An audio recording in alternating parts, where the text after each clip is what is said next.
what's going on? All right, it's Afro Think Tank. Jeffrey Epstein exposes Donald Trump in new leaked email to his mama son, his handler, Maxwell Elaine or whatever her name is, right? The same woman Donald Trump is currently considering moving her. Oh, well, sure, he already moved her to a minimally secured prison, something a little easier, even though she is the facilitator and the manager of trafficking children for the pleasure of rich men in suits.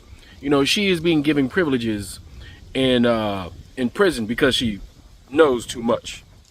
You understand? Because Jeffrey Epstein didn't kill himself, but they couldn't get to Maxwell Elaine or whatever fast enough. They couldn't get to her, but they got to Jeffrey Epstein, right? So, you know, so for the record, Donald J. Trump, all right, not only knew about it, right?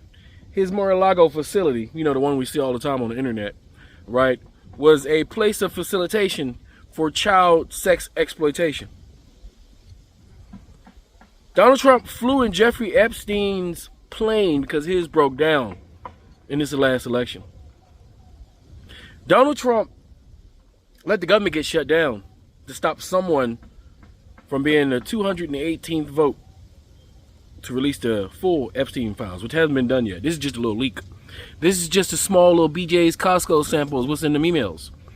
There's a reason why Donald Trump would allow America to crash and burn. You see, Donald Trump had no intentions on opening up the government. If it's between him and his safety and the secrets that he holds versus the livelihoods of Americans, he chooses himself every time. Donald Trump doesn't give a shit about the American people. He doesn't care at all, right? The people around him don't care about the American people. This white racist neo-Nazi administration, this foreign administration, right? They don't care about the American people at all. What they care about is maintaining the power that gives them comfortable, cushy lives.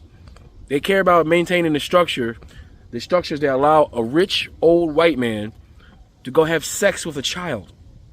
Keep in mind, these are the same rich white men that have been having sex with our black children in the music industry for years, molesting our black singers, R&B artists, our rappers, molesting our actors, molesting white actors and white singers and white artists. The industry that controls and runs the world are full of white men who have homosexual tendencies and have pedophilic tendencies, and they have the money and power and influence to enjoy and indulge in the things that they like and hide it from the morality of the world. And the institutions they've created, keep in mind, these are 100-year-old institutions. Slavery was filled with a whole bunch of rich white men who like to have sex with little African girls, little babies, right? That's who these people are. But anyway, without further ado, right, we're gonna learn some new stuff about why Donald Trump has no problem allowing the government to shut down, no problem letting people die as long as people don't find out that he likes little girls, and that he facilitated and participated in this disgusting white men in suits activity. Anyway, y'all tell me what y'all think in the comment section. It's Afro Think Tank. Learn something, teach something. I'm out. This morning, the bombshell release of what House Democrats say are emails to and from deceased convicted sex offender Jeffrey Epstein, several referring to President Donald Trump by name. In an April 2011 email released by Democrats on the House Oversight Committee, lawmakers say Epstein wrote to his now convicted accomplice, Ghislaine Maxwell, 3 years after pleading guilty to sex crimes involving a minor, telling her, "I want you to realize that dog that hasn't barked is Trump. Unnamed victims spent hours at my house with him. He has never once been mentioned." According to the released emails, Maxwell responds, "I have been thinking about that." But this summer, in a recorded interview with the Department of Justice, Maxwell told Deputy Attorney General Todd Blanche, the president's former lawyer, she never witnessed Trump act inappropriately. "I never witnessed the president in any inappropriate setting in any way. The president was never inappropriate with anybody. In the times that I was with him, he was a gentleman in all respects." Shortly after that interview, Maxwell was moved to a minimum security prison camp, prompting criticism she received special treatment. Committee Democrats also releasing this January 2019 email, where Epstein corresponds with author Michael Wolff less than 6 months before the financier would be charged again, this time with sex trafficking of minors. Discussing President Trump's repeated claim he kicked Epstein out of his Palm Beach club, Epstein writing, "Trump said he asked me to resign, never a member ever. Of course, he knew about the girls as he asked Ghislaine to stop." President Trump has denied any knowledge of Epstein's alleged crimes.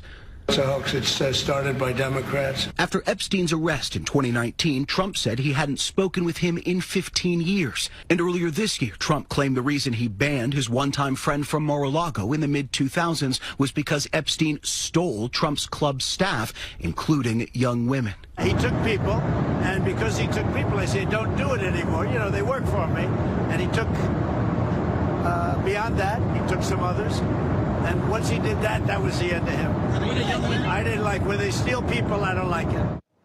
And no response yet from the White House on the release of these emails. Meantime, right up here on Capitol Hill, in just hours, Speaker Mike Johnson will swear in Representative-elect Adelita Grijalva. The Speaker has prevented her from 7 weeks now from taking her seat. She says one of her first orders of business will be signing that petition, providing the last signature it needs to force a vote on the House floor for the release of thousands of other pages of the Department of Justice's Epstein records. Once she does that, the clock starts ticking down to that vote, expected in the coming weeks, George.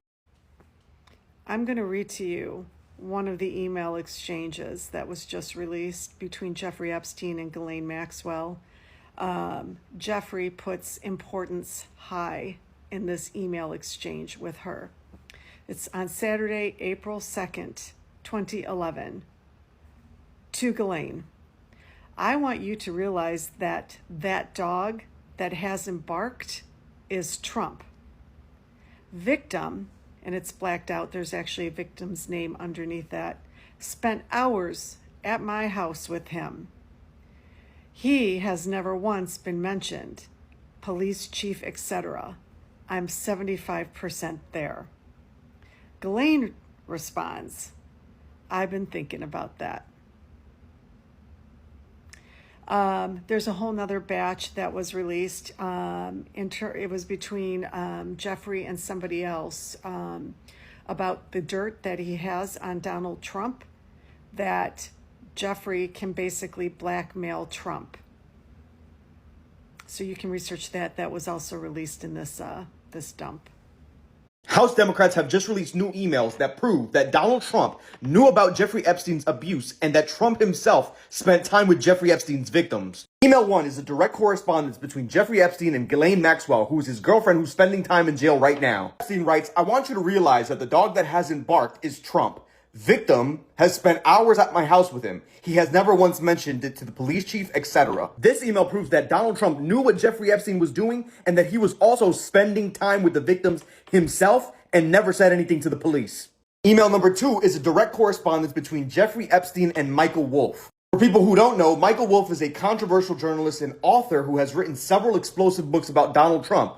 Jeffrey Epstein writes, victim at Mar-a-Lago. Of course he knew about the girls. Email 3, Michael Wolff says, I hear CNN is planning to ask Trump tonight about his relationship with you, either on air or in a scrum afterwards. Jeffrey Epstein then says, if we were able to craft an answer for him, what do you think it should be? Wolff then responds, I think you should let him hang himself. If he says he hasn't been on the plane or to the house, then that gives you a valuable PR. You can hang him in a way that potentially generates a positive benefit for you, or if it really looks like he could win, you could save him generating a debt. Of course, it is possible that when asked, he'll say Jeffrey is a great guy and has gotten a raw deal and is a victim of political correctness, which is to be outlawed in a Trump regime. This email is straight up about extortion and blackmail. If Trump says that he wasn't at the house, if he wasn't on the plane, which he was, you've seen his name there before.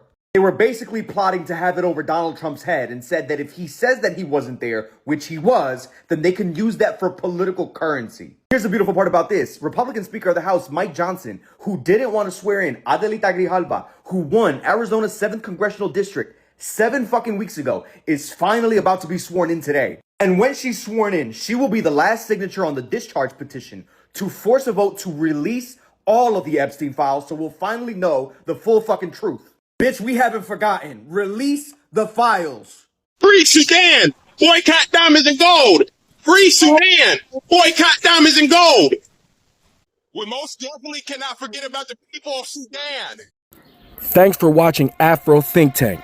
Don't forget to like, share, and subscribe. And follow me on Substack and Patreon for more content. Remember, it's Pan-Africanism or nothing.